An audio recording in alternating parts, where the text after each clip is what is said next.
గతంలో 6th class, 7th class, 8th class, ఇంకా 9th class లోపల ఉండబడినటువంటి కంటెంట్కి సంబంధించినటువంటి కెమిస్ట్రీ కంటెంట్ సంబంధించినటువంటి అంశాలను మనం చూస్తున్నాము. అందులో భాగంగా 8th క్లాస్లో నీలబొగ్గు మరియు పెట్రోలియం అనే ఒక ముఖ్యమైనటువంటి టాపిక్ మనం ఇప్పుడు చూడబోతున్నాము. నీలబొగ్గు మరియు పెట్రోలియం, కోల్ అండ్ పెట్రోలియం అనే యూనిట్ మనం చూడబోతున్నాము. అయితే దీన్ని ముందు చూడబోయేటప్పుడు దాని లోపల వస్తున్నటువంటి ముఖ్యమైనటువంటి పదాలు ఏంటంటే వాటి గురించి మనము చూసినట్లయితే సులభంగా ఆ చాప్టర్ను అర్థం చేసుకోవడానికి అవకాశం ఉంటుంది. సహజమైనటువంటి వనరులు ఏంటి, తర్వాత పదార్థము అంటే ఏంటి, పదార్థం యొక్క శాస్త్రాన్ని గురించి తెలుసుకోవటం, అలాగనే తరిగిపోయే శక్తి వనరులు, ఏ వనరులు తరిగిపోతుంటాయి. ఉదాహరణకు పెట్రోలియం, డీజిల్ లాంటి పదార్థాలు తరిగిపోతున్నాయి. తరిగిపోయే శక్తి వనరులు ఏంటి, తరిగిపోనటువంటి శక్తి వనరులు ఏంటి, పెట్రోలియం అంటే ఏంటి, న్యాచురల్ గ్యాస్ అంటే ఏంటి, ఆ తర్వాత నీలబొగ్గు, కోక్ అలాంటి పదములు, దానితో పాటుగా ఈ చాప్టర్లో స్వేదనము, ఆంశిక స్వేదనము, ఉష్ణ విశ్లేషణము, శిలాజ ఇంధనాలు, శిలాజ ఘన స్థితి లోపల ఉండబడే ఇంధనాలు, శిలాజ ద్రవ స్థితి లోపల ఉండబడే ఇంధనాలు, శిలాజ వాయు స్థితి లోపల ఉండబడే ఇంధనాలు, తర్వాత సంపీడిత సహజ వాయువు, కంప్రెస్డ్ న్యాచురల్ గ్యాస్ గురించి, కోక్ లాంటి పదముల గురించి మనము చదవబోతున్నాము.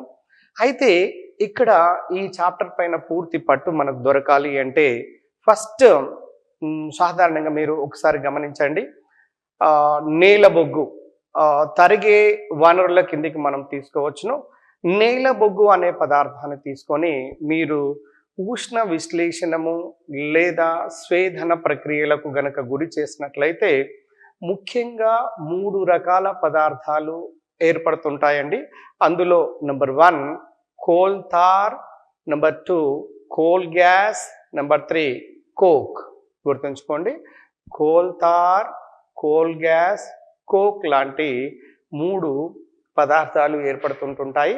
అయితే ఇందులో మొదటగా మీరు కోల్ తార్ను తీసుకోండి. నీలబొగ్గును స్వేదన ప్రక్రియకు గురి చేసినప్పుడు ఒక చిక్కటి ద్రవ పదార్థమైనటువంటి దుర్వాసన కలిగినటువంటి పదార్థం ఏర్పడుతుంది. దానినే కోల్ తార్ అంటారు. ఇది ప్రధానంగా రోడ్లను వేయటానికి ఉపయోగిస్తారండి. ప్రధానంగా కోల్ తార్ను తార్ రోడ్లు అంటాం చూడండి, మీ అందరికి తెలిసిందే, రోడ్లను వేయటానికి ఉపయోగిస్తారు. అయితే దీని నుంచి అంటే కోల్ తార్ నుంచి ఇంకా అనేక రకాల ఉపయోగాలు ఉన్నవి. ఈ అనేక రకాల ఉపయోగాలను ఎలా గుర్తుపెట్టుకోవచ్చు అంటే ఉదాహరణకు మనము లింకేజ్ మెథడ్ ద్వారా, లింకేజ్ పద్ధతి ద్వారా మనం గుర్తుపెట్టుకోవచ్చు.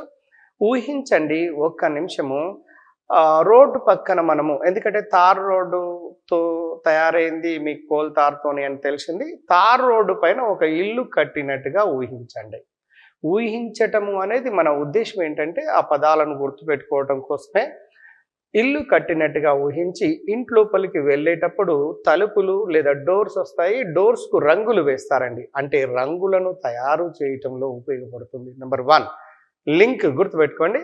డోర్లో నుంచి లోపలికి వెళ్ళిన తర్వాత మీరు ఫ్రిడ్జ్ మీద ఏవైనా మందుల బాక్స్ కానీ ఏదైనా ఉన్నట్లయితే మందుల బాక్స్ మనము యూజ్ చేస్తుంటుంటాము. అయితే మందుల తయారీ లోపల ఉపయోగపడుతుంది.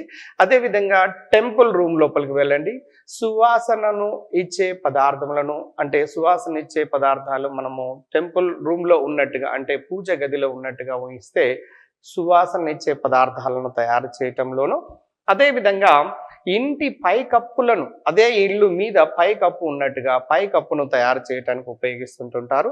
అదేవిధంగా నెక్స్ట్ కృత్రిమ పదార్థాల తయారీతో పాటుగా ప్రేలుడు పదార్థాలను, అంటే ఆ ఇల్లును ఎవరో ఏదో బాంబు పెట్టి పేలినట్టుగా ఊహించినట్లయితే పేలుడు పదార్థాల తయారీ లోపల కూడా ఉపయోగిస్తున్నట్టుగా మనం గుర్తుపెట్టుకోవచ్చు. అంటే ఇక్కడ నీలబొగ్గును స్వేదనం చేయటం వల్ల ఏర్పడినటువంటి మొదటి కోల్ తారును తార్ రోడ్డు వేయటంలో, నిర్మాణం లోపల ఉపయోగపడుతుందన్న విషయం మనకు అర్థమైపోయింది. అదేవిధంగా మనం గుర్తుంచుకోవటం కోసం ఇప్పుడే తార్ రోడ్డు మీద ఒక ఇల్లు కట్టినట్టుగా ఊహించాము. ఆ ఇంటి లోపలికి వెళ్ళేటప్పుడు డోర్స్ ఉండబడే రంగులు, లోపలికి వెళ్ళిపోయిన తర్వాత ఫ్రిడ్జ్ మీద ఉండబడే మందులు, తర్వాత పూజ గది లోపలికి పోయినట్లయితే సువాసన ఇచ్చే పదార్థాలు, అదేవిధంగా ఇంటి యొక్క పై కప్పును తయారు చేయటం లోపల ఈ కోల్తారు ఉపయోగపడుతుంది.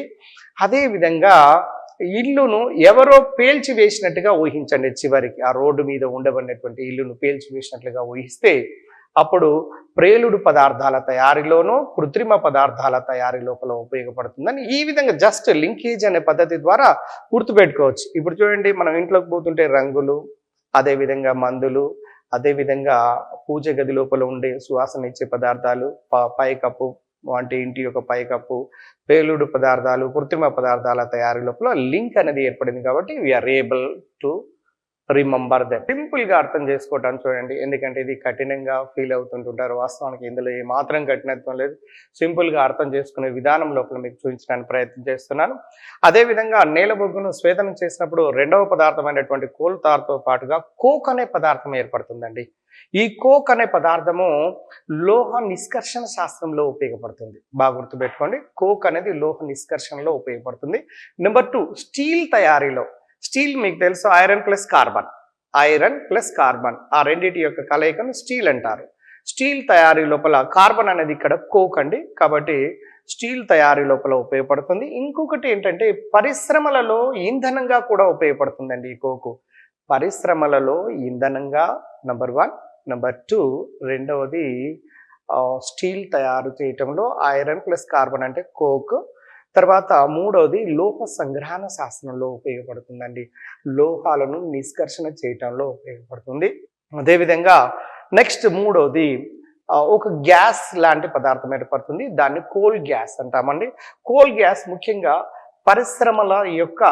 పరిశ్రమలలో ఇంధనంగా ఉపయోగిస్తుంటుంటారు. పరిశ్రమల లోపల కోల్ గ్యాస్ను ఇంధనంగా ఉపయోగిస్తారు. ఈ విధంగా ఇక్కడ మొట్టమొదట నేల బొగ్గును తీసుకున్నట్లయితే నేల బొగ్గు నుంచి వస్తున్నటువంటి వివిధ రకాల పదార్థాలు ఏ విధంగా ఏర్పడుతున్నాయి, వాటి యొక్క ఉపయోగాలను కూడా మనం చూడవచ్చు. ఈ విధంగా మనం చూసుకుంటూ పోయినట్లయితే సులభంగా అర్థం చేసుకోవచ్చు. అయితే ఇక్కడ మీరు నేల బొగ్గు మరియు పెట్రోలియం అనే చాప్టర్ను మీరు గమనించినట్లయితే మీరు మొట్టమొదటి పాయింట్ చూడండి. ఇక్కడ మీరు స్క్రీన్ పైన అబ్జర్వ్ చేయొచ్చు. పురాతన కాలంలో పచ్చడి నిలువ ఉంచటం కోసము మట్టి లేదా పింగాణి జాడీలను వాడేవారండి. ప్రస్తుతం మాత్రం ప్లాస్టిక్ జాడీలను వాడుతున్నారు. ఎందుకు అంటే మీ అందరికీ తెలిసిందే, నాణ్యత కోసము, తక్కువ ఖర్చుతోని ఎక్కువ బెనిఫిట్ ఉండటం కోసము మనము ఈ జాడీలను ప్లాస్టిక్ పదార్థాలతో తయారైనటువంటి వాటిని మనం ఉపయోగిస్తున్నటువంటి విషయం మీ అందరికీ తెలిసినటువంటిదే. ప్లాస్టిక్ మెటీరియల్ను అంటే పచ్చళ్ళను నిల్వ ఉంచడానికి మనము ప్లాస్టిక్ని ఎందుకు ఉపయోగిస్తున్నారో మొదటి పాయింట్ చూడండి. తేలికగా ఉంటాయి, ఖర్చు తక్కువగా వస్తుంది, మన్నిక ఎక్కువగా ఉంటాయి. నెక్స్ట్ కింద పడిపోయినాయి అనుకునే, అన్ఫార్చునేట్లీ ఏదైనా దురదృష్టవశాత్తు ఏమైనా కింద పడిపోతే ఆ ప్లాస్టిక్తో తయారైనటువంటి పగలకుండా ఉంటాయి. కాబట్టి మనము ఎక్కువగా పచ్చలను నిలువ ఉంచడానికి ఈ మధ్య కాలం లోపల మనం ప్లాస్టిక్ మెటీరియల్తో తయారు చేయనటువంటి వాటిని ఉపయోగిస్తున్నాము. అయితే నేల బొగ్గు అనేది మీ అందరికీ తెలిసిందే. నేల బొగ్గు అనేది భూమి లోపల ఏర్పడుతున్నటువంటిది నేల బొగ్గు అనే పదార్థము.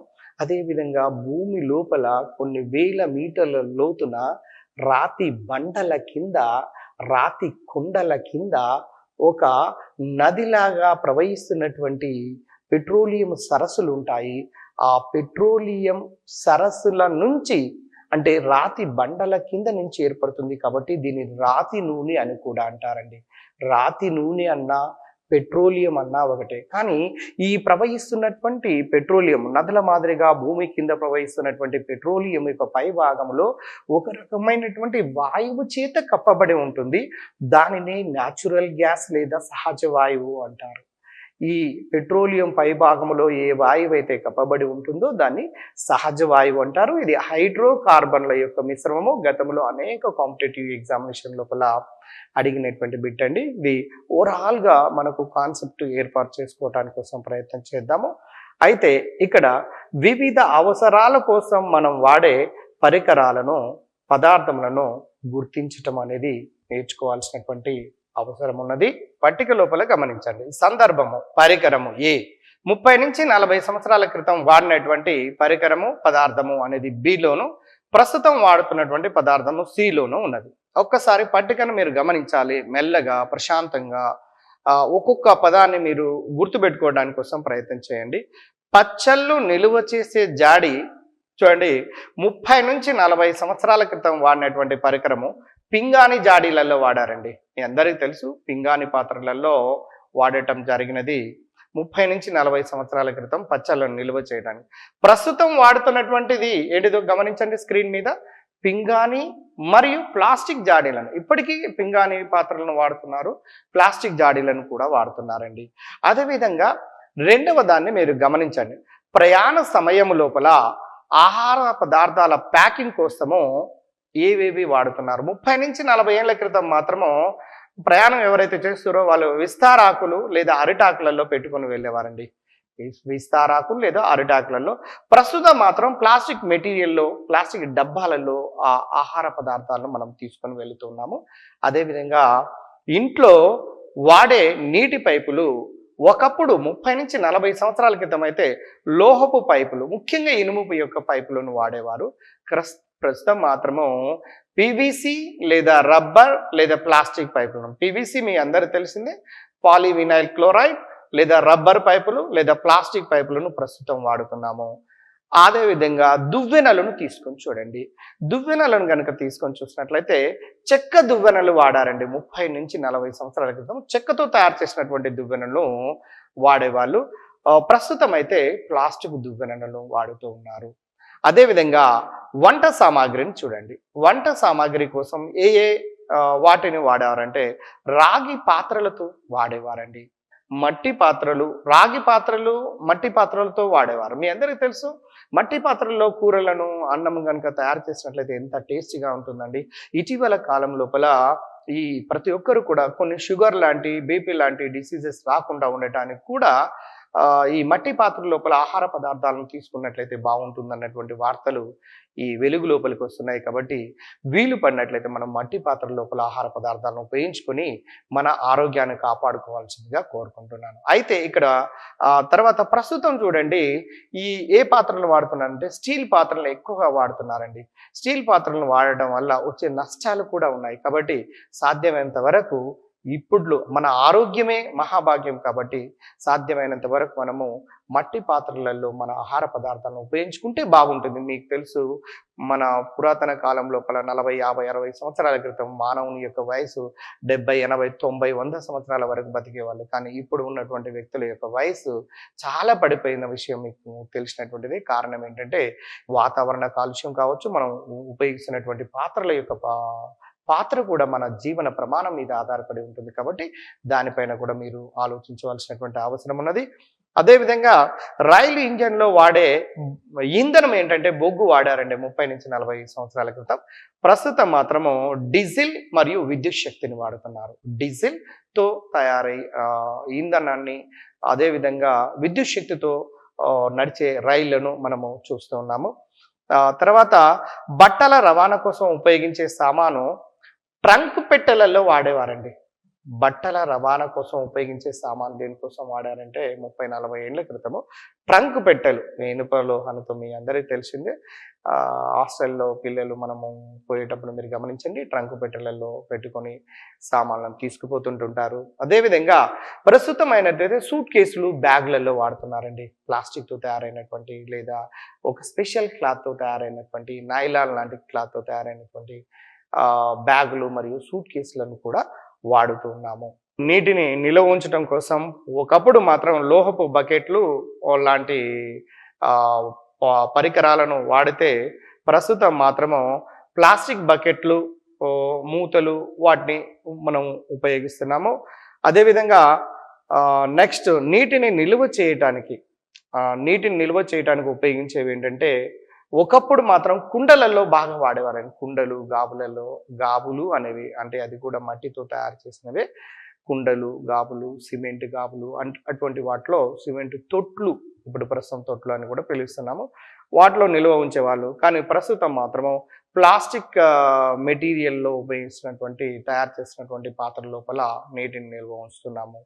కాబట్టి మనము ఒకప్పుడు ఏ పదార్థాలతో తయారైనవి, ఇప్పుడు ఏ పదార్థాలతో తయారవుతున్నవి అనే దాన్ని, ఆ డిఫరెన్స్ను మనము గమనించాలి. ఎందుకంటే డిఎస్సి లోపల ఎక్కడి నుంచి ప్రశ్న ఏ విధంగా అడుగుతాడో తెలియదు. కాబట్టి కంటెంట్ మీద పూర్తి పటుత్వాన్ని కనుక కలిగి ఉన్నట్లయితే ఏ విధంగా క్వశ్చన్ వేసినా మనము అనాలసిస్ చేసుకుని ఈజీగా ఆన్సర్ చేయడానికి అవకాశం ఉంటుంది. నిర్మాణ సామాగ్రి కోసం అయినట్లయితే ముఖ్యంగా నిర్మాణ సామాగ్రికి దేని వాడతారంటే బంకమట్టి మరియు ఇటుకలను వాడతారు. ప్రస్తుతం అయితే సిమెంట్ మరియు కాంక్రీట్ వాడుతున్నటువంటి విషయం మీ అందరికీ తెలిసిందే. ప్రస్తుతం సిమెంట్, కాంక్రీట్తో పూర్తిగా నిర్మాణాలను జరుపుతున్నాము.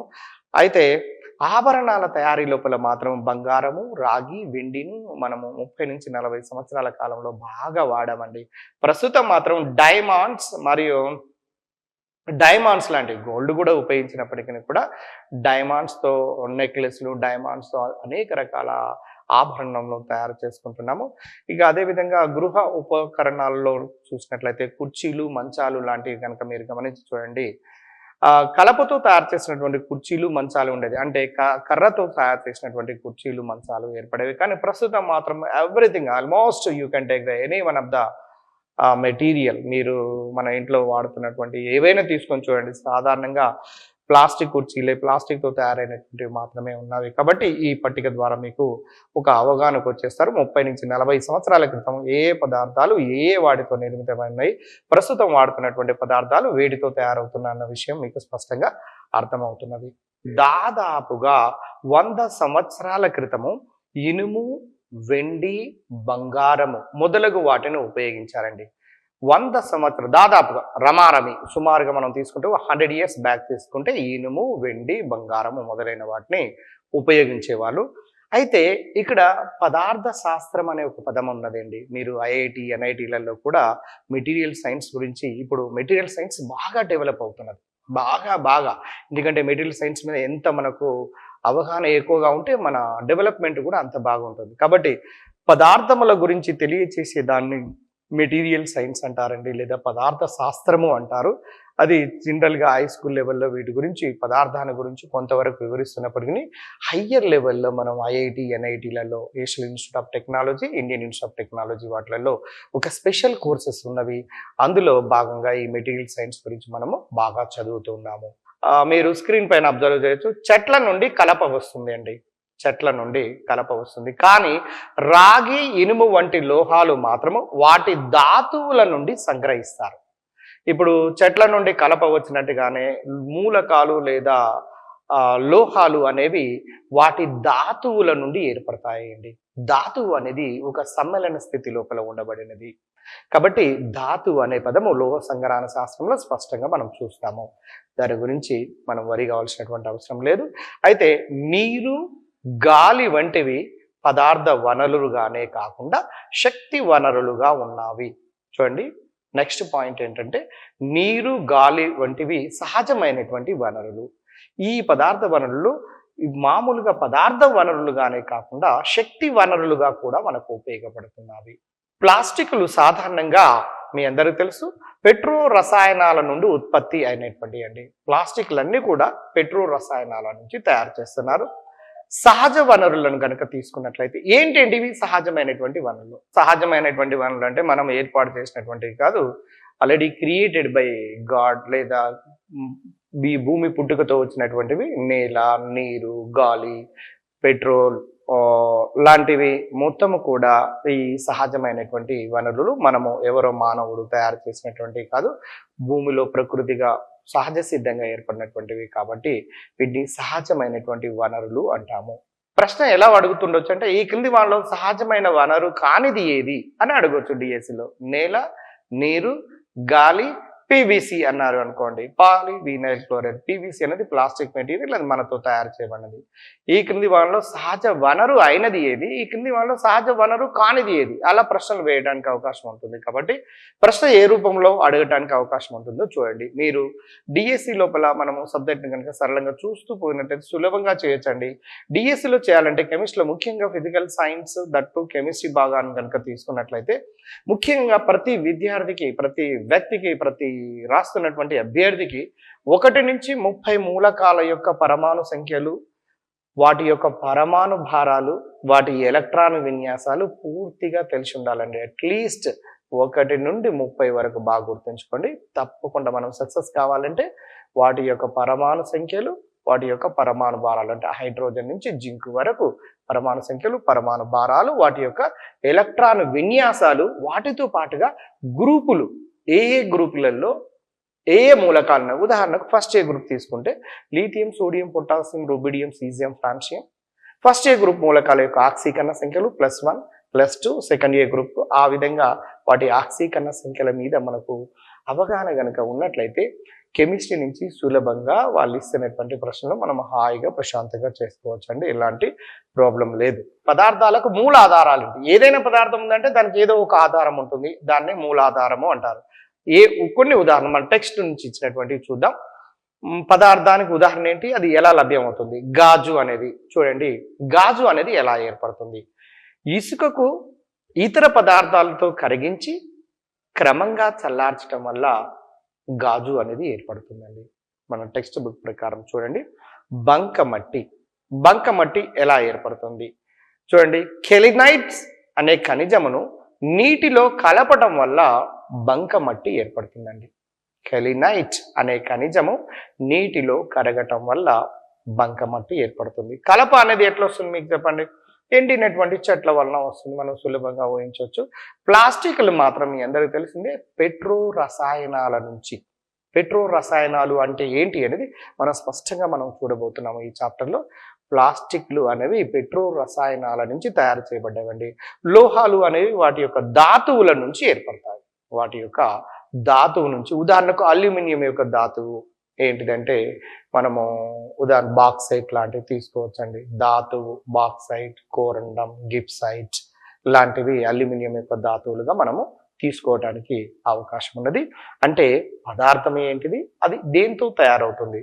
ఉదాహరణకు లోహాలు అనేవి ఎక్కడి నుంచి ఏర్పడుతున్నాయంటే వాటి ధాతువుల నుంచి, ప్లాస్టిక్లు అనేది పెట్రో రసాయనాల నుంచి, కలప అనేది ఎండిన చెట్ల నుంచి, బంకమట్టి అనేది కెలినైట్. ఇక్కడ వర్డ్ చూడండి, కెలినైట్ ఖనిజమును నీటిలో కరిగించటం వల్ల. రేపు అడగొచ్చు క్వశ్చన్, బంకమట్టి అన్నది దేన్ని నీటి లోపల ఏ ఖనిజమును నీటి లోపల కరిగించటం వల్ల మనకు ఏర్పడుతుంది? అట్లా అదేవిధంగా గాజు అనేది వేడితో నిర్మితమవుతుంది అనే విధంగా అడగటానికి అవకాశం ఉంటుంది. కాబట్టి మీరు అక్కడ ఇవ్వబడినటువంటి పట్టికను మీరు గమనించండి. గమనిస్తే మీకు ఆటోమేటిక్గా మీకు అర్థమైపోతుంది. పవనాలు కూడా ఒక ముఖ్యమైనటువంటి సహజమైనటువంటి వనరు అండి. పవనాలు కూడా ఒక ముఖ్యమైనటువంటి సహజమైనటువంటి వనరు. పవన శక్తితోనే కొన్ని వేల సంవత్సరాల నుండి, బాగా గమనించండి, ఇక్కడ బిట్ అడగటానికి స్కోప్ ఉన్నది. పవన శక్తితోని కొన్ని వేల సంవత్సరాల నుండి పడవలు, ఓడలు నడుస్తున్నాయి. రేపు అడగొచ్చు, కొన్ని వేల సంవత్సరాల క్రితము ఏ ఏ వెహికల్స్ను ఉపయోగించారు అంటే పడవలు, ఓడలు అని మనం చెప్పాల్సినటువంటి అవసరం లేదా గుర్తించవలసినటువంటి అవసరం ఉన్నది.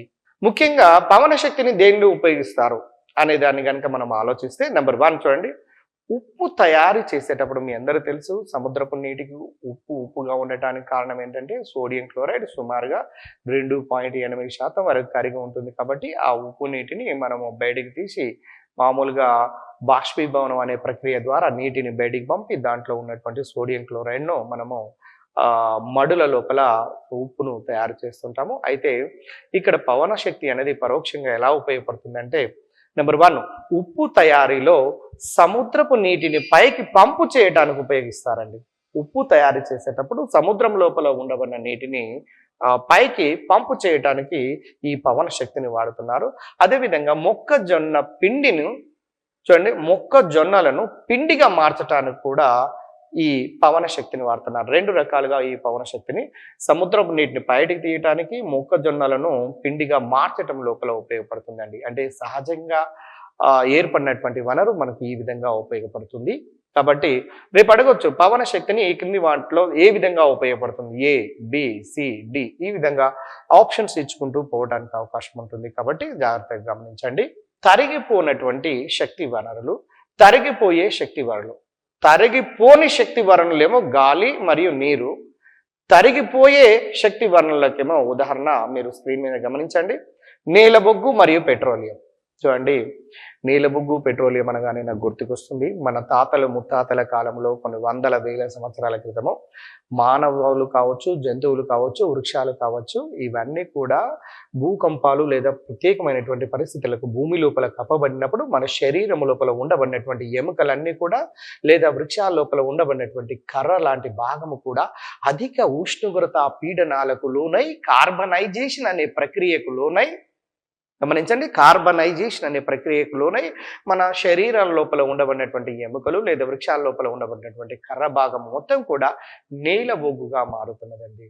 అయితే మనం ఈ నీలబొగ్గు ఎక్కడి నుంచో వచ్చిందని అనుకోవాల్సినటువంటి అవసరం లేదు. మన తాత ముత్తాతల యొక్క ఎముకల భాగములతోని లేదా వృక్షాల యొక్క శరీర భాగాల నుంచి మనకు అధిక ఉష్ణోగ్రత పీడనముల వలన ఏర్పడుతున్నట్టుగా మనం భావించవలసినటువంటి అవసరం ఉన్నది. ఇక తరిగిపోయే శక్తి వనరులకు నీలబొగ్గు, రెండవది పెట్రోలియం. మీకు తెలుసు నిరంతరం జనాభా పెరుగుతున్నది. ఒక భారతదేశం పరిస్థితే కాదు, ప్రపంచంలో అన్ని దేశాల యొక్క పరిస్థితి అదే. ఈ జనాభా పెరుగుతున్నట్లయితే మన భూమి లోపల ఉండబడినటువంటి నీలబొగ్గు, పెట్రోలియం అనేది అది క్రమంగా దీన్ని ఎక్కువ ఉపయోగించడం వల్ల తగ్గిపోతున్నాయి. కాబట్టి తరిగిపోయే శక్తి వనరుల కిందకి తీసుకుంటున్నాము. సుమారుగా 250-300 సంవత్సరాల లోపల ఈ భూమి లోపల ఉండబడినటువంటి ఈ వనరులు అయిపోయిన తర్వాత చాలా ప్రమాదం ఏర్పడే అవకాశం ఉన్నది. కాబట్టి మన శాస్త్రవేత్తలు అంటే తరిగిపోయినటువంటి శక్తి వనరు అయినటువంటి సూర్యుడి నుంచి వస్తున్నటువంటి సూర్య కిరణాలను లేదా సూర్య శక్తిని ఉపయోగించుకొని, పవన శక్తిని ఉపయోగించుకొని, జల శక్తిని ఉపయోగించుకొని, అంటే తరిగిపోయినటువంటి శక్తులను ఉపయోగించి అనేక రకాలుగా ఉపయోగించుకోవడానికి ప్రయత్నం చేస్తున్నాము. ఇప్పుడు ఉదాహరణకు నీటిని కనుక విశ్లేషణం చెందించినట్లయితే, విద్యుత్ విశ్లేషణం చేసినట్లయితే హైడ్రోజన్ మరియు ఆక్సిజన్ గ్యాస్ లాంటివి ఏర్పడుతుంటాయి. అందులోపల ఉండబడే హైడ్రోజన్ గ్యాస్ను అనేక రకాలుగా రాకెట్లలో ద్రవ స్థితి లోపల ఉండబడినటువంటి హైడ్రోజన్ ఇంధనంగా ఉపయోగిస్తున్నారు. రేపు రాబోయే కాలం లోపల ఈ వాటర్ నుంచి వస్తున్నటువంటి కాంపోనెంట్స్ అయినటువంటి హైడ్రోజన్ ఆక్సిజన్ ఉపయోగించి అనేక రకాలుగా ఇంధనాలను తయారు చేసి మన వెహికల్స్ ఉపయోగించవలసినటువంటి పరిస్థితి ఏర్పడుతుంది. కారణం ఏంటంటే కాలుష్యం నిరంతరం బాగా పెరిగిపోతున్నది. కాబట్టి ఎందుకంటే పెట్రోలియం లాంటి అంటే పెట్రోలియం నుంచి వస్తున్నటువంటి పెట్రోల్ లాంటి పదార్థం మనం ఉపయోగించినట్లయితే అనేక రకాల కాలుష్య పదార్థాలు వాతావరణం అంతా కూడా కాలుష్యం అయిపోయి మానవులకు అనేక రకాల రోగాలకు కారణమవుతున్నాయి. కాబట్టి దాన్ని బదులుగా మనము నెక్స్ట్ తరగనటువంటి శక్తి వనరులను ఉపయోగించుకొని మనము జీవనం గడపవలసినటువంటి అవసరం ఏర్పడుతుంది అన్న విషయాన్ని మనం గుర్తుంచుకోక తప్పదు. అయితే నెక్స్ట్ పాయింట్ ఒకటి గమనించండి. 1859 నుండి 1969 వరకు చమురు ఉత్పత్తులు 227 బిలియన్ బ్యారెల్స్ ఉంది అండి. చూడండి, 1859 నుంచి 1969 వరకు ఉత్పత్తులు ఎంత ఉన్నది అంటే 227 బిలియన్ బ్యారెల్స్ ఉన్నది. ఇది గుర్తుంచుకోవాల్సినటువంటి అంశము, జ్ఞాపక శక్తికి సంబంధించినటువంటిది. జాగ్రత్తగా గమనించండి. పెట్రోలియం ఘన పరిమాణాన్ని కొలవడానికి చమురు పరిశ్రమలో బారెల్ను ప్రమాణంగా తీసుకుంటున్నారండి. It's a very very important bits. జాగ్రత్తగా గమనించండి. ఒక బారెల్ ఈజ్ ఈక్వల్ డాష్ లీటర్లు, 159 లీటర్స్ అండి. 159 లీటర్లను బారెల్స్లో తెలియజేస్తారు. అంటే పెట్రోలియం యొక్క ఘన పరిమాణాన్ని కొలవటానికి ఉపయోగించే ప్రమాణం ఏంటంటే బారెల్. ఒక బారెల్ ఈజ్ ఈక్వల్ 159 లీటర్స్ సమానం అండి. అయితే ఇక్కడ ఒకటి గమనించండి, రానున్న రోజులలో పెట్రోలియం, నేలబొగ్గులు నిలువలు తగ్గిపోయే ప్రమాదం ఉన్నది. కాబట్టి మీరు గమనించండి, రాబోయే కాలంలో నీలబొగ్గు, పెట్రోలియం నిల్వలు ఆటోమేటిక్గా తగ్గిపోతున్నాయి. కారణం జనాభా పెరగటం, వెహికల్స్ పెరగటం, ఎక్కువగా ఉపయోగించటం. అందువల్ల ఆటోమేటిక్గా వాతావరణం అంతా కూడా కాలుష్యం అయిపోతుంది. విషయం మీ అందరికీ తెలిసినటువంటిదే. ప్రస్తుతం మనము ఎన్నటికీ తరిగిపోయినటువంటి కొన్ని వనరులను చూసినట్లయితే సౌరశక్తి, సూర్యుడి నుంచి వస్తున్నటువంటి శక్తిని తీసుకోండి. సౌరశక్తి ఏనాటికి కూడా కొన్ని వేల సంవత్సరాలు, లక్షల సంవత్సరాల నుంచి సూర్యుడు ఉదయిస్తున్నాడు, ఉదయిస్తూనే ఉన్నాడు, ఉదయిస్తూ ఉంటాడు. కాబట్టి తరగనటువంటి శక్తి. అదే పెట్రోలియం, నీలబొగ్గు లాంటివి తరిగిపోతున్నవి. ఎందుకంటే అవి అయిపోయిన తర్వాత మళ్ళీ ఇప్పట్లో ఏర్పడే అవకాశాలు లేవు. కాబట్టి అవి తరిగిపోతున్నటువంటి శక్తి వనరులు, తరిగిపోని శక్తి వనరులకు సౌరశక్తి, సూర్యుని యొక్క శక్తి, పవన శక్తి, నెక్స్ట్ అదేవిధంగా అలల శక్తి ఒక 10% మాత్రమే ఉపయోగించుకుంటున్నామండి మనము ఈ శక్తిని. యాక్చువల్గా రాబోయే కాలంలో దీన్ని 10 కాదు, ఇక్కడ 90-100% కూడా ఇటువంటి శక్తిని మనం ఉపయోగించుకోవాల్సినటువంటి పరిస్థితులు రాబోతున్నది. అయితే బయోడీజిల్ మాత్రం మన టెక్స్ట్లో ఇచ్చినటువంటి ఒక పాయింట్, ముఖ్యమైనటువంటి పాయింట్. బయోడీజిల్ మాత్రం ఒక ప్రత్యామ్నాయంగా ఉన్నటువంటి ఇంధన వనరు అండి. వీటిని పునరుత్పత్తి చేసి మనం ఉపయోగించుకోవచ్చు. అంటే బయోడీజిల్ ప్లాంట్స్ ఉన్నాయండి. ఇప్పుడు ఇక్కడ బయోడీజిల్ ప్లాంట్స్ను ఉపయోగించుకొని మనము ఇంధనాన్ని తయారు చేసుకోవచ్చు. ఆ ఇంధనంతో వెహికల్స్ నడుపుకోవచ్చు. కానీ దీనివల్ల కూడా కొంచెం నష్టం ఉన్నది. ఆ నష్టం ఏంటిది అనేది మీరు ఒక్కసారి గమనిస్తే, సారవంతమైనటువంటి భూములలో మాత్రమే ఈ బయోడీజిల్ ప్లాంట్లు పండిస్తున్నామండి, లేదా వాటిని పెంచుతున్నాము. అలాంటప్పుడు సారవంతమైన భూములు తగ్గినప్పుడు మనకు తినటానికి కావలసినటువంటి రైస్, ఇతరేతర ఉత్పత్తులు అనేవి, ఆహార ఉత్పత్తులు తగ్గిపోయే ప్రమాదమై మళ్ళీ ఇంకొక రకమైనటువంటి ప్రమాదాన్ని పొందవలసినటువంటి అవకాశం ఉంటుంది. కాబట్టి ఈ బయోడీజిల్ గురించి కూడా కొంచెం ఆలోచించవలసినటువంటి అవసరం ఉన్నది. బయోడీజిల్ అనే వృక్ష తైలము లేదా నూనెను జంతువుల క్రొవ్వులను వివిధ రసాయనిక చర్యలకు గురి చేసి తయారు చేస్తారండి. కానీ బయోడీజిల్ కొరకు యోగ్యమైనటువంటి భూమి అవసరము. అందుచేత భవిష్యత్తులో ఆహార కొరత ఏర్పడే ప్రమాదం ఉన్నది. కాబట్టి దాని గురించి శాస్త్రవేత్తలు ఆలోచిస్తున్నారు. మొదట్లో వంటను చేయటానికి వంట చెరకు, తర్వాత నేల బొగ్గును ఇంధనాలుగా వాడేవారండి. మొదట్లో వంట చేసేటప్పుడు వంట చెరకు, తర్వాత నేల బొగ్గును ఇంధనంగా వాడేవారు.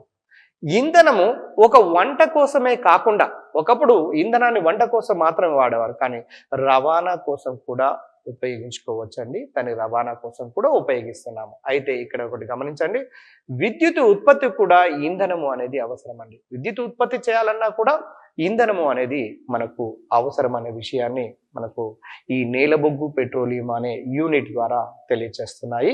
అయితే ఇక్కడ ప్రతి పాయింట్ మీరు నోట్ చేసుకుంటూ దాన్ని మననం చేసుకుంటూ గుర్తుపెట్టుకోవాల్సినటువంటి అవసరం ఉన్నది. ఇది టెక్స్ట్ బుక్ సంబంధించినటువంటి మ్యాటర్, ఎక్కడ బయట నుంచి వచ్చినటువంటిది కాదు. కాబట్టి జాగ్రత్తగా గమనించండి. అయితే పారిశ్రామిక విప్లవ కాలంలో కనుగొన్న ఆవిరి యంత్రాలలో నేల బొగ్గును వాడేవారండి. పాయింట్ని గమనించండి. పారిశ్రామిక విప్లవ కాలంలో కనుగొన్న ఆవిరి యంత్రాలలో నేల బొగ్గును వాడేవారు ఒకప్పుడు. అదేవిధంగా 19వ శతాబ్దంలో ఒక ముఖ్యమైనటువంటి ఇంధనం ఏంటంటే నేల బొగ్గు. 19వ శతాబ్దంలో 19th సెంచరీ దీన్ని ఉపయోగించుకుంటూ పోతే సుమారుగా 250 నుంచి 300 సంవత్సరాల వరకు మాత్రమే వచ్చే అవకాశం ఉందండి. ఈ నేల బొగ్గును ఉపయోగించుకుంటూ పోతే మాక్సిమం 300 ఇయర్స్ వరకు వచ్చే అవకాశం ఉంది. తర్వాత ఈ నేల బొగ్గు తరిగిపోయే ప్రమాదం ఉన్నది. కాబట్టి మనం జాగ్రత్తను తీసుకోవాల్సినటువంటి అవసరం ఉన్నది. మరికొంత కాలం తర్వాత వాహనాల సంఖ్య పెరిగి ఇంధనం ఉపయోగం కూడా పెరిగినది. అందువల్ల నేలబొగ్గు స్థానం లోపలికి, నేలబొగ్గు అయిపోయిన తర్వాత లేదా నేలబొగ్గు తక్కువ అవుతున్న పరిణామంలో పెట్రోలియంను ఉపయోగిస్తున్నారు. అతి ముఖ్యమైనది నేలబొగ్గు ఒకటి, పెట్రోలియం, మూడవది సహజ వాయువు. ఈ మూడండి ముఖ్యమైనటువంటివి మనకి ఈ చాప్టర్లో. నేలబొగ్గు మీరు కొత్తగూడెం గన్లలో మీరు చూస్తుంటుంటారు. భూమిని తవ్వకాలలో మీకు నేల బొగ్గు అనేది దాన్ని రాక్షస బొగ్గు లేదా నేల బొగ్గు లేదా రైల్వే బొగ్గు అని కూడా అంటుంటాము. అయితే ఈ నేల బొగ్గును గమనించాల్సింది ఏంటంటే, ఎక్కువగా థర్మల్ విద్యుత్ కేంద్రాల్లో విద్యుత్ ఉత్పత్తి లోపల బాగా ఉపయోగపడుతుందండి. ఈ నేల బొగ్గు ఎక్కువగా థర్మల్ విద్యుత్ కేంద్రాల్లో విద్యుత్ ఉత్పత్తి లోపల బాగా ఉపయోగపడుతుంది. ఆధునికంగా సమాజానికి సేవలు అందిస్తున్నటువంటి పురాతనపు బహుమతి ఏంటంటే నేల బొగ్గు. ఎంత మంచి పాయింట్ గమనించండి. ఆధునిక సమాజానికి సేవలు అందిస్తున్నటువంటి పురాతనపు ఒక బహుమతి ఏమైనా ఉన్నది అంటే అది నేల బొగ్గు అండి. ఆ నేల బొగ్గును మనము ఒక బహుమతిగా వాడుకుంటున్నాము. ఈ నేల బొగ్గు ఉష్ణ మరియు కాంతి వనరు. ఇది ఉష్ణాన్ని ఇస్తుంది, దీని నుంచి కాంతిని కూడా ఇస్తుంది. కాబట్టి ఈ రెండింటికి వనరుగా మనము తీసుకోవచ్చు. ఫ్యాక్టరీలలో వాడే నేల బొగ్గు గనుల నుండి లభిస్తుందండి. ఫ్యాక్టరీల లోపల వాడే నేల బొగ్గు గనుల నుంచి వస్తుంది. అయితే కట్టెను కాల్స్తే వచ్చే బొగ్గు, నేల బొగ్గు రెండు వేరువేరండి. జనరల్గా మనం కట్టెలు కాల్స్తే వచ్చే బొగ్గు, నేల బొగ్గు రెండు వేరువేరుగా ఉంటుంటాయి. అది గమనించాల్సినటువంటి అవసరం ఉన్నది. ఇక్కడ నెక్స్ట్ ఒక ముఖ్యమైన ONGC ఫుల్ ఫామ్ కూడా అడగటానికి అవకాశం ఉంటుంది. Oil and natural gas.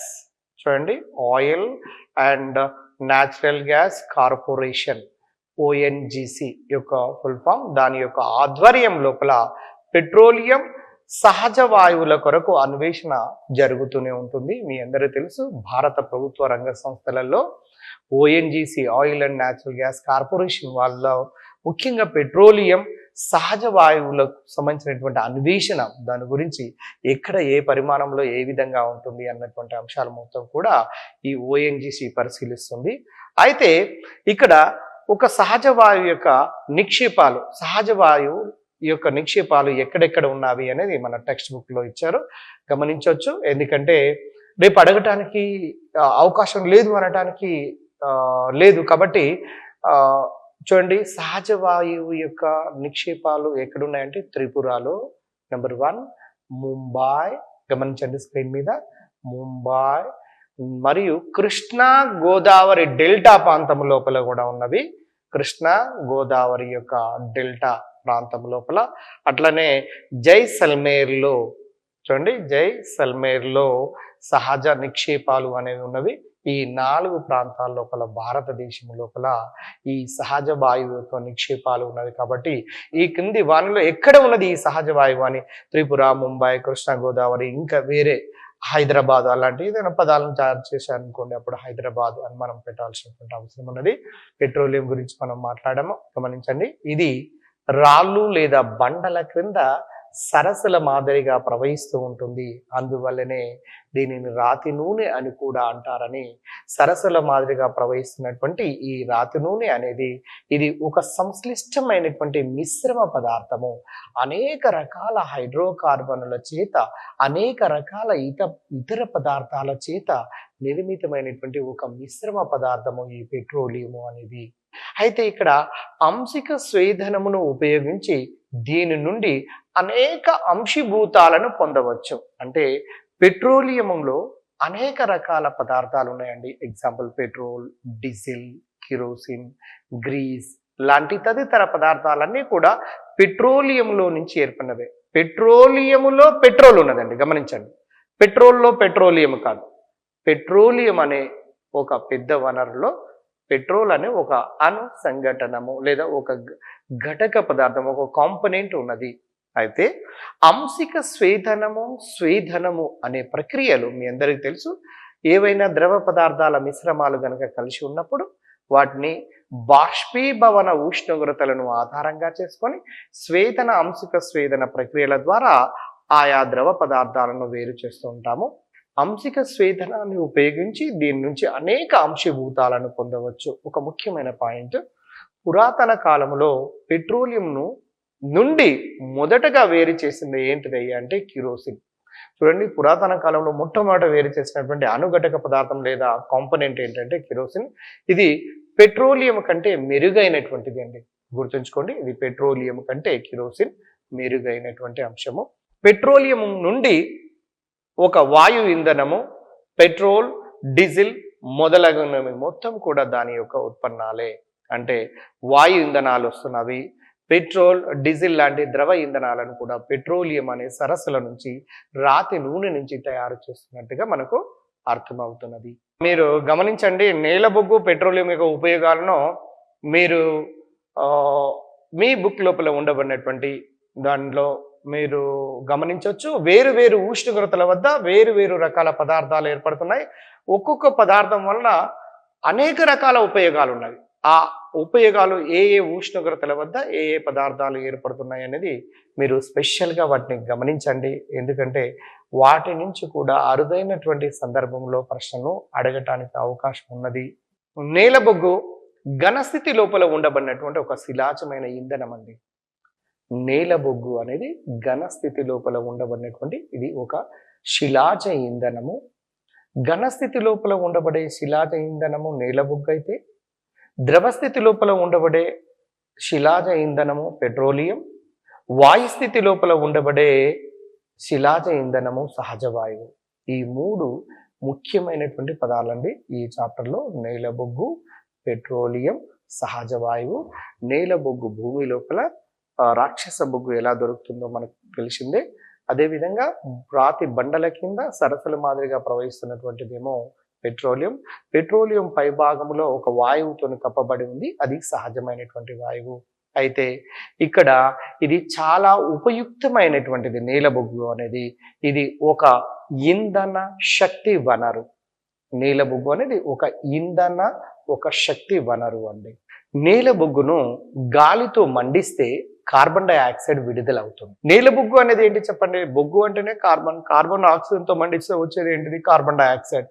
నీలబొగ్గును పారిశ్రామికంగా చూడండి, గమనించండి. నీలబొగ్గును పారిశ్రామికంగా శుద్ధి చేయడం ద్వారా కోకు, కోల్తార్, కోల్ గ్యాస్ వంటివి ఉత్పత్తి అవుతాయి. మీకు ముందుగానే చాప్టర్ బిగినింగ్ లోపల మీకు ఈ నీలబొగ్గును స్వేదనము లేదా ఉష్ణ విశ్లేషణము కావించటం వల్ల ఘన స్థితి లోపల ఉండబడినటువంటి కోకు, అదేవిధంగా దుర్వాసన కలిగినటువంటి కోల్తార్, అదేవిధంగా వాయు స్థితి లోపల ఉండబడినటువంటి కోల్ గ్యాస్ను మనము వాటిని పొందుతాము అన్నటువంటి విషయాన్ని మనం గమనించండి. ఎందుకంటే నీలబొగ్గును శుద్ధి చేయటము ద్వారా ఈ క్రింది పదార్థములను తయారు చేస్తారు. A coke, B coal tar, C coal gas, D పైవన్యూ. అంటే దానికి సమాధానంగా పైవన్యూ అని చెప్పవచ్చు.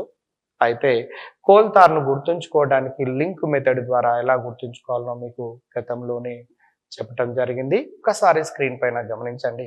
ఫస్ట్ నీలబొగ్గు లేదా రాక్షస బొగ్గు ఎలా ఉన్నదో ఒకసారి చూడండి. నీలబొగ్గును స్వేదనము లేదా ఒక శుద్ధమైనటువంటి ప్రక్రియకు గురి చేయటం వల్ల ఒక కోక్ అనే పదార్థంతో పాటుగా కోల్ గ్యాస్, దాంతో పాటుగా కోల్తార్ లాంటి 3 ముఖ్యమైనటువంటి అనుఘటక పదార్థాలు ఏర్పడుతున్నవి. అయితే ఇక్కడ కోక్ అనేది దేనికి ఉపయోగపడుతుందో గమనించండి. లోహ సంగ్రహణ లోపల ఉపయోగపడుతుంది, అదేవిధంగా స్టీల్ తయారీ లోపల కూడా ఉపయోగపడుతుంది అన్న విషయాన్ని మనం చూడటం జరిగింది. స్టీల్ అనేది ఐరన్ ప్లస్ కార్బన్ల యొక్క మిశ్రమము. క్రోమియం స్టీల్ అనుకోండి, chromium plus iron plus carbon. అదే మ్యాంగనీస్ స్టీల్ అనుకోండి, manganese plus iron plus carbon. Steel అంటే ఐరన్ ప్లస్ కార్బన్లతో నిర్మితమై ఉంటుంది. అయితే ఇక్కడ ఏంటంటే గమ్మత్ ఏంటంటే ఐరన్ అనేది లోహము, కార్బన్ అనేది అలోహము. అయినప్పటికీ కూడా ఈ రెండింటి యొక్క కలయిక వలన ఒక స్పష్టమైనటువంటి గట్టి పదార్థమైనటువంటి స్టీల్ అనేది ఏర్పడుతున్నది. అయితే వివిధ రకాల స్టీళ్లను తయారు చేయడానికి స్టీల్కు వివిధ రకాల లోహాలను కలిపి మ్యాంగనీస్ స్టీల్, టంగ్స్టన్ స్టీల్, అదేవిధంగా వేరొక క్రోమియం స్టీల్ లాంటి వాటిని మనం తయారు చేస్తుంటాము. అయితే ఆ తర్వాత మీరు కోల్తార్ను ఒక్కసారి చూడండి ఎన్ని రకాలుగా ఉపయోగపడుతుందో. దీన్ని లింకేజ్ మెథడ్ ద్వారా మనం ఉపయోగించుకుంటాము అని గుర్తు పెట్టుకోవడానికి. రోడ్లు వేయటానికి ముఖ్యంగా కోల్తార్ ఉపయోగపడుతుంది. అదేవిధంగా కృత్రిమ అద్దకాల తయారీ లోపల కూడా ఉపయోగపడుతుంది. క్రిమి సంహారకాలను తయారు చేయటంలో ఉపయోగపడుతుంది. మందులను తయారు చేయటంలో ఉపయోగపడుతుంది. ప్రేలుడు పదార్థాలు, రంగులు, ప్రేలుడు పదార్థాలు, మందులు, కృత్రిమ దారాలు, నెక్స్ట్ అంటే ఫోటోగ్రఫిక్ లోహాలు, నెక్స్ట్ పైకప్పులకు, ఇంటి యొక్క పైకప్పులకు సంబంధించినటువంటి పదార్థాలను తయారు చేయటమే కాకుండా పరిమాణాలను వెదజల్లే ద్రవ్య పదార్థాలను తయారు చేయటం లోపల కూడా ఈ కోల్తార్ అనేది ఉపయోగపడుతుంది. ఇక లాస్ట్ చివరగా కోల్ గ్యాస్ విషయానికి వచ్చినట్లయితే ఈ కోల్ గ్యాస్ అనేది మీ అందరికీ తెలుస్తున్నది. ఇది ఒక ఇంధన వనరు. ఈ కోల్ గ్యాస్ అనేది కాంతిని ఇస్తుంది. ఈ టాపిక్ను నీలబొగ్గు మరియు వాటి ఉత్పన్నములు, వాటి ఉపయోగాలు అనే టాపిక్ను మెల్లగా జాగ్రత్తగా చూసి లింకేజ్ మెథడ్ ద్వారా మీ అందరూ గుర్తుపెట్టుకోవాలని కోరుకుంటున్నాను. పటంలో చూసినట్లుగానే జెట్ నాళము మూతి వద్ద వెలుగుచున్న అగ్గిపుల్లను ఉంచితే తెల్లని కాంతితో మండుతుంది. చూడండి, జెట్ నాళము మూతి వద్ద వెలుగుచున్న అగ్గిపుల్లను కనుక ఉంచినట్లయితే తెల్లటి కాంతితో మండుతుంది. మొదటి పరీక్ష నాళికలో చివరకు కోక్, రెండవ పరీక్ష నాళికలో కోల్తార్ ఏర్పడినదండి. అంటే ఇక్కడ ఏర్పాటు చేసినటువంటి పరికరము ద్వారా, ఈ ప్రయోగం ద్వారా కోక్ మరియు కోల్తార్ను తయారు చేయడానికి ఉపయోగించినటువంటి పటము. కాబట్టి దాన్ని మీరు పటంలో జాగ్రత్తగా అబ్జర్వ్ చేయండి. సహజ వాయువును గృహ, పారిశ్రామిక ఇంధనంగానే కాకుండా ఎరువుల తయారీ లోపల కూడా ఉపయోగిస్తున్నారండి. చూడండి, గమనించండి, ఇది సహజమైనటువంటి వాయువును గృహ, పారిశ్రామిక ఇంధనంగా కాకుండా ఎరువుల తయారీ లోపల కూడా ఉపయోగిస్తున్నారు. ఇక నెక్స్ట్ ముఖ్యమైనటువంటి పదము పెట్రో రసాయనాలు. పెట్రోలియం మరియు సహజ వాయువుల నుండి పొందే రసాయనములను పెట్రో రసాయనాలు అంటారండి. ఈ పదము యొక్క ప్రాముఖ్యత చాలా ఉంది. పెట్రోలియం మరియు సహజ వాయువుల నుంచి ఏవైతే పదార్థాలు తయారవుతాయో వాటిని పెట్రో రసాయనాలు అంటారు. ఇది ముఖ్యమైనటువంటి పదము. చూడండి, వీటిని డిటర్జెంట్, కృత్రిమ దారాలు, బ్రాకెట్లో పాలిస్టర్, నైలాన్, ఆక్రిలిక్, పాలిథిన్ మొదలైనటువంటి వాటి తయారీలో ఉపయోగిస్తారండి. ఇది ముఖ్యమైనటువంటి బిట్. వీటిని దేంట్లో ఉపయోగిస్తారంటే డిటర్జెంట్, కృత్రిమ దారాలు, పాలిస్టర్, నైలాన్, ఆక్రిలిక్, పాలిథిన్ మొదలైనటువంటి వాటి తయారీ లోపల ఉపయోగిస్తున్నాము.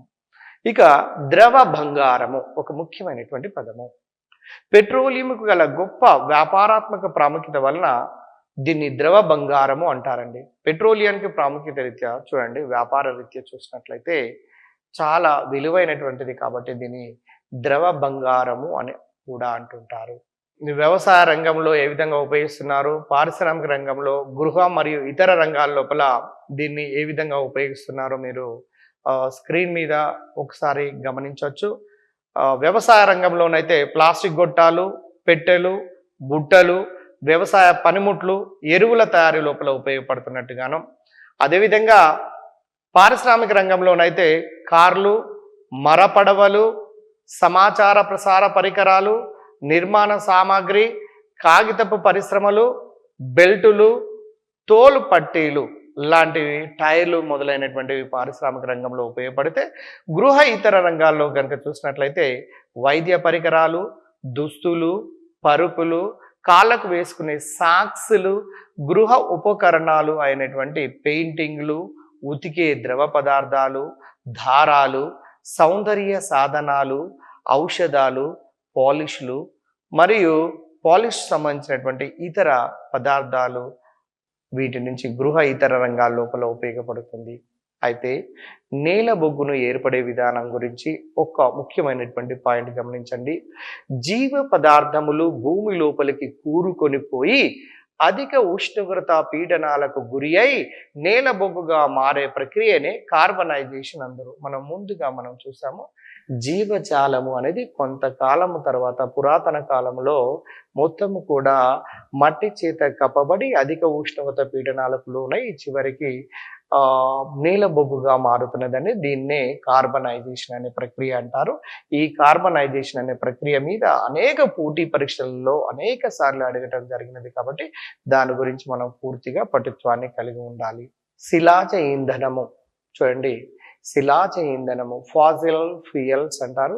సహజ వాయువులు చూడండి, గమనించండి, సహజ వాయువులు, పెట్రోలియం, నీల బొగ్గు, జీవ పదార్థాల అవశేషాల నుండి ఏర్పడడం చేత వీటిని శిలాజ ఇంధనాలు అంటారు. అసలు ఎందుకు వచ్చింది ఈ శిలాజ ఇంధనము అనే పేరు అంటే, సహజ వాయువు, పెట్రోలియం, నేల బొగ్గు, జీవ పదార్థాల అవశేషాల నుండి ఏర్పడింది. అవశేషాలు, ఫాసిల్స్ లాంటి వాటి నుండి ఏర్పడినది కాబట్టి దీన్ని శిలాజ ఇంధనము అంటారు. ఇక్కడ మీరు గమనించండి, పెట్రోలియం ఏర్పడే విధానాన్ని ఒక్కసారి గమనించండి. టెక్స్ట్ బుక్ లో మనకి ఇచ్చినటువంటి పాయింట్స్ ఏంటంటే, సముద్రాలు, మహాసముద్రములలో ఒక ముఖ్యమైనటువంటి పాయింట్, సముద్రాలు, మహాసముద్రములలో అడుగున ప్లాంక్టన్, గమనించండి, ఇది ముఖ్యమైన పాయింట్. ఇది డిఎస్సి పాయింట్ ఆఫ్ వ్యూలో ప్లాంక్టన్ అను వంటి సూక్ష్మ జీవుల అవశేషాలు భూమి పొరల చేత కప్పబడి వేల సంవత్సరాల తర్వాత పెట్రోలియంగా మారిందండి. పెట్రోల్ ఎలా ఏర్పడిందంటే, ఇప్పుడు మీకు అర్థమైంది ఉంటుంది, సూక్ష్మమైనటువంటి ప్లాంక్టన్ అనే జీవుల యొక్క అవశేషాలు మొత్తము కూడా భూమి పై భాగం చేత కప్పబడిన తర్వాత చివరికి ఈ ద్రవ రూపము లోపల ఉండబడినటువంటి పెట్రోలియం ఏర్పడినటువంటి విధానము ఈ విధంగా ఉన్నదండి. ప్లాంక్టన్ సూక్ష్మ జీవుల శరీరంలో కొద్ది మొత్తములో చమురు ఉంటుంది. ఆ చమురే పెట్రోలియంగా మారుతుంది. ఇక్కడ గమనించండి, ప్లాంక్టన్ సూక్ష్మ జీవుల శరీరంలో కొద్ది మొత్తములో చమురు ఉంటుంది. ఆ చమురే ఇక్కడ పెట్రోలియంగా మారుతుంది అనేది.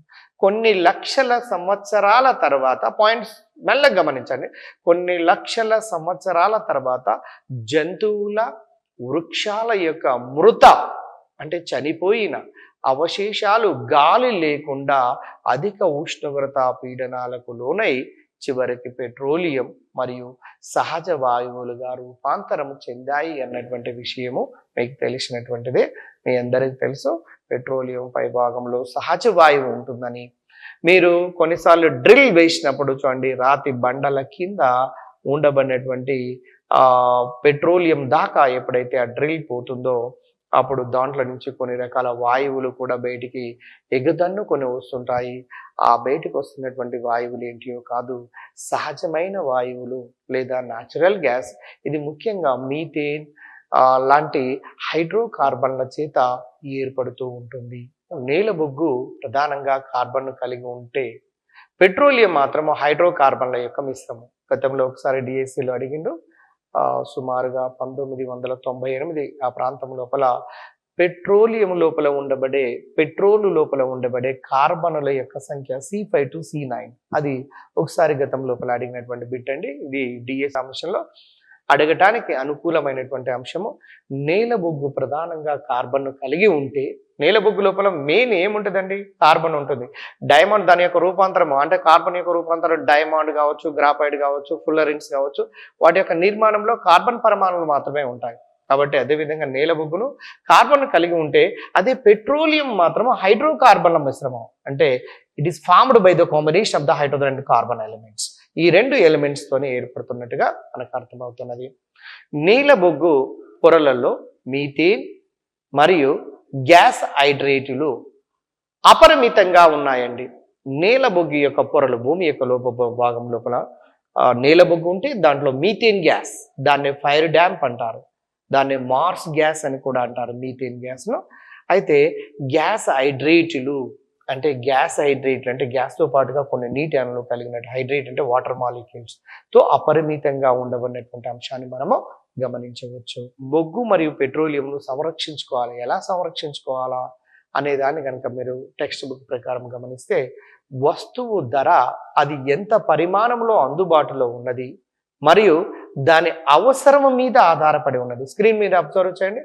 వస్తువు యొక్క ధర అది ఎంత పరిమాణంలో అందుబాటులో ఉన్నది మరియు దాని అవసరము ఎంతవరకు ఆధారపడి ఉన్నది అనే దాని మీద దాని యొక్క ధర ఆధారపడి ఉంటుంది.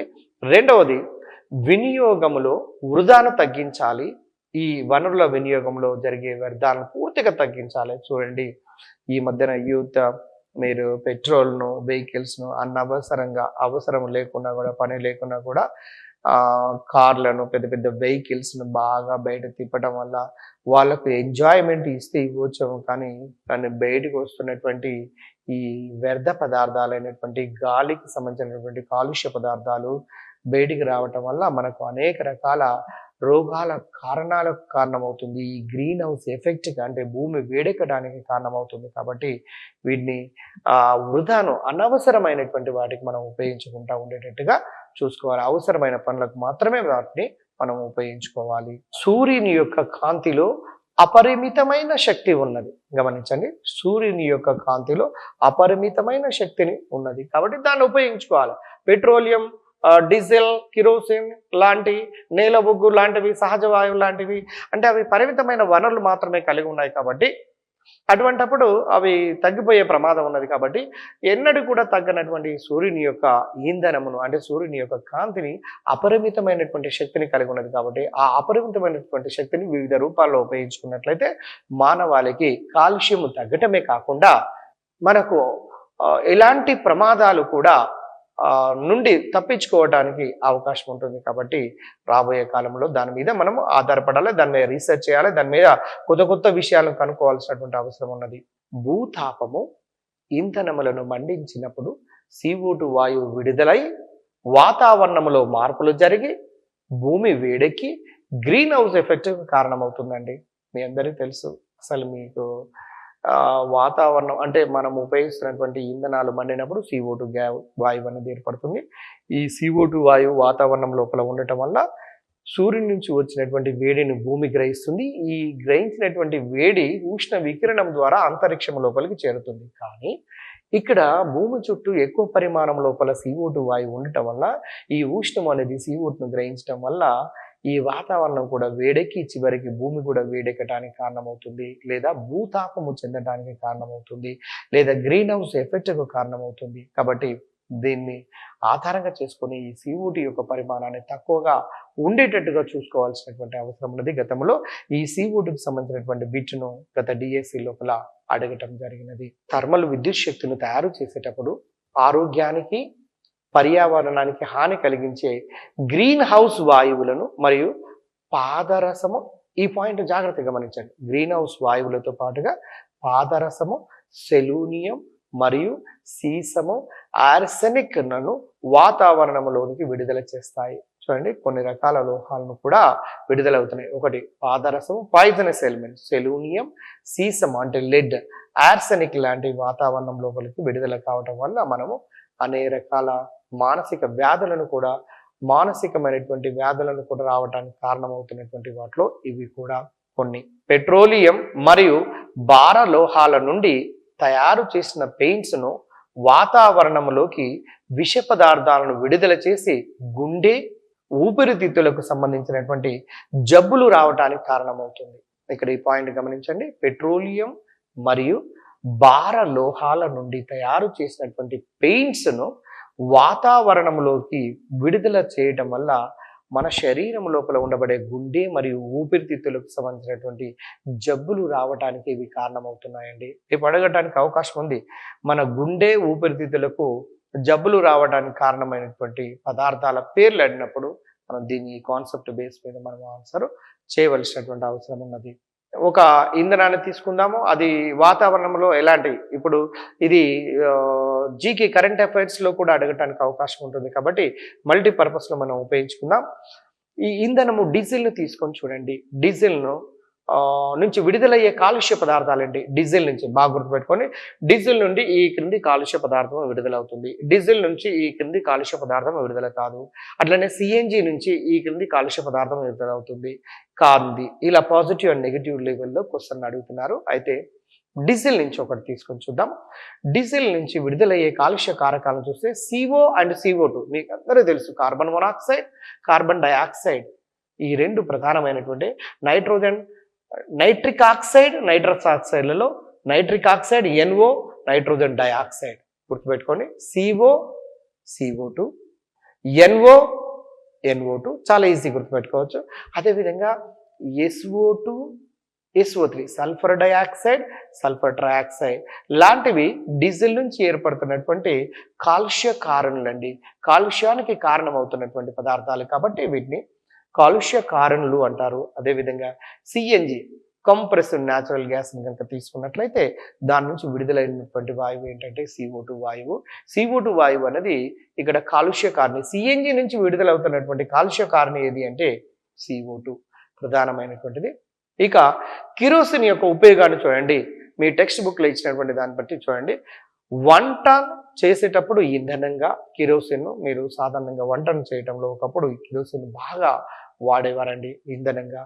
జెట్ విమానాల్లో ఇంధనంగా కూడా కిరోసిన్ ఉపయోగిస్తున్నారు. వంటను చేయటంలో, జెట్ విమానాలు నడపడంలో ఇంధనంగా ఉపయోగిస్తున్నారు. అదేవిధంగా డీజిల్ అనేది వాహనాలకు ఇంధనంగా, విద్యుత్ జనరేటర్లో ఇంధనంగా రెండు రకాలుగా ఉపయోగపడుతుందండి. వాహనాలు నడవడానికి డీజిల్తో నడుస్తున్నటువంటి కార్లు ఉన్నాయి, డీజిల్తో నడుస్తున్నటువంటి అనేక రకాల మోటార్ వెహికల్స్ ఉన్నవి. అదేవిధంగా విద్యుత్ జనరేటర్లను చూడండి, విద్యుత్ జనరేటర్లో ఇంధనంగా కూడా ఉపయోగిస్తారు డీజిల్ను. లాస్ట్ ఇంకొక అంశం ఏంటంటే పారాఫిన్ మైనము. చూడండి, పారాఫిన్ మైనం అనేది దేనికి ఉపయోగపడుతుంది అంటే ఆయింట్మెంట్ల తయారీలో, ఫేస్ క్రీమ్ల తయారీలోను, చూడండి ఆయింట్మెంట్ల తయారీలోను, ఫేస్ క్రీమ్ల తయారీలోను, గ్రీజ్ తయారీలోను, వ్యాజిలిన్ మరియు క్రొవ్వొత్తి వాష్ పేపర్స్ తయారీ లోపల పారాఫిన్ మైనము ఉపయోగపడుతున్నట్టుగా మనం టెక్స్ట్ బుక్ను ఆధారంగా చేసుకొని చదివినట్లయితే ఈ ముఖ్యమైనటువంటి పాయింట్స్ మనం గమనించవచ్చు. ఈ చాప్టర్ గురించి మీకు అవగాహన ఏర్పడి ఉండొచ్చు. నీల బొగ్గు మరియు పెట్రోలియం అనే చాప్టర్ అనేది దీంట్లో నీల బొగ్గు, పెట్రోలియము, స్వేదనము, ఆంశిక స్వేదనము లాంటి పదాలు చాలా ముఖ్యమైనవి. దాంతో పాటుగా కార్బనైజేషన్ అనే పదము కూడా ముఖ్యమైనది.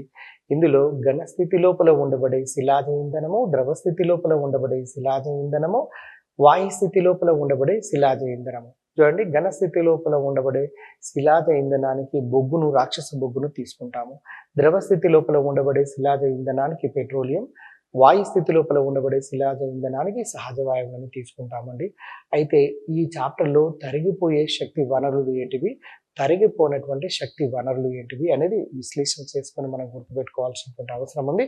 అదేవిధంగా నీల బొగ్గును స్వేదనము లేదా ఉష్ణ విశ్లేషణానికి గురి చేసినప్పుడు ఏర్పడుతున్నటువంటి ముఖ్యమైనటువంటి అనుఘటకాలు ఒకసారి గుర్తుపెట్టుకోండి. Coal tar, next coal gas మరియు కోక్ అనే 3 పదార్థాలు ఏర్పడుతున్నాయి.